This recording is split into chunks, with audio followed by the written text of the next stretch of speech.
Hoje nós vamos falar sobre o bullying de maneira mais ampla, destacando mitos e verdades sobre esse tema que tem afligido tanto pais, alunos e professores.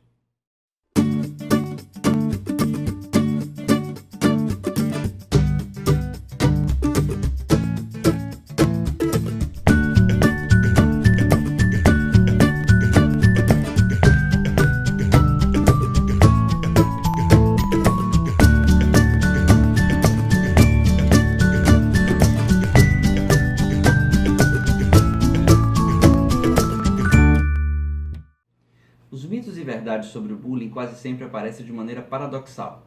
Por exemplo, não é todo enfrentamento entre crianças e adolescentes, entre si, entre pares, que se caracteriza enquanto bullying. Quase sempre os adultos ficam muito preocupados com esses enfrentamentos, incorporam essa terminologia bullying para os seus discursos e terminam por tentar resolver esses problemas pelas crianças e pelos adolescentes. Isso é um equívoco.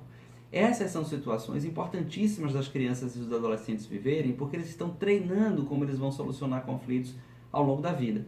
Então é muito importante que os adultos percebam o que é uma situação de bullying e o que não é uma situação de bullying. Para as situações que não são de bullying, ou seja, que são entre pares ali tentando resolver os conflitos, o melhor que se tem a fazer é dar alguma autonomia para essas crianças e adolescentes, respeitando obviamente cada uma das idades, para que eles possam tentar solucionar sem a interferência adulta. Uma vez que isso não seja possível, uma vez que eles tentarem e não conseguiram, aí talvez valha um apoio adulto para tentar mediar essa ou aquela situação de conflito. Por outro lado, existem várias situações que efetivamente se caracterizam como bullying, sejam elas de violência física ou moral, que os adultos terminam não percebendo e terminam achando que a criança ou adolescente pode resolver. Esse é um equívoco. Se efetivamente a situação for caracterizada como bullying, ela deve ser resolvida com ajuda adulta, porque somos nós adultos que vamos poder solucionar ou pelo menos auxiliar na solução dessa situação. O que caracterizaria uma situação de bullying? São várias as características, mas eu quero destacar aqui algumas que são bem fáceis de serem percebidas. Em geral, a situação de bullying ela conta com 3 participantes. Um que a gente nomeia de autor, que é aquele que perpetra a violência contra alguém, o outro que é a vítima, que é quem sofre, e as testemunhas. Então isso significa dizer que quase sempre as situações de bullying contam com um certo grupo de pessoas que não estão diretamente ligadas à situação, mas que assistem, que testemunham essa situação de violência. É muito importante que a gente possa incentivar essas testemunhas, que quase sempre estão mais saudáveis do que os autores, do que as vítimas, a buscar ajuda adulta para romper o ciclo de violência e para construir uma cultura de não violência. Nas situações de bullying, existem 2 características que são bastante perceptíveis. Uma delas é a repetição e a outra é a intencionalidade. Então não se trata de ali 2 crianças ou 2 adolescentes se xingando ou se acotovelando para tentar resolver um conflito. Há um crescente elaborado na situação de violência que precisa ser percebido. Então quase sempre há repetição e intencionalidade. Nas situações de bullying há uma desproporcionalidade de poder. O que é isso? O autor é quase sempre, francamente, significativamente mais forte, física ou psicologicamente, que a sua vítima. E, no geral, ele vem sustentado por um grupo que dá a ele uma certa legitimidade, um certo poder, fazendo a vítima acreditar que nada que ela faça vá dar resultado para sair, para romper com aquele ciclo de violência.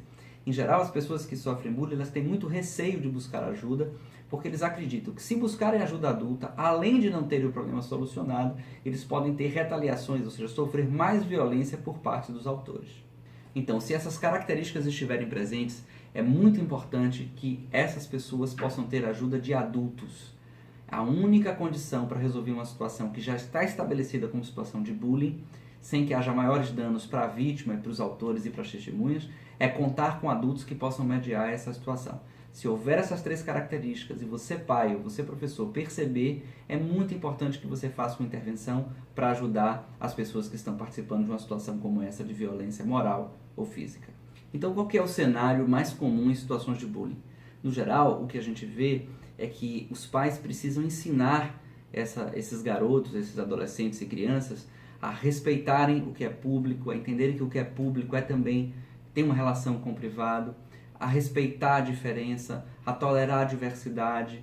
Então, essa cultura de tolerância, da diversidade, do outro, de respeito à diferença, ela é a base sobre a qual os enfrentamentos da situação de bullying podem se sustentar. Então isso é uma coisa extremamente importante da gente criar essa cultura.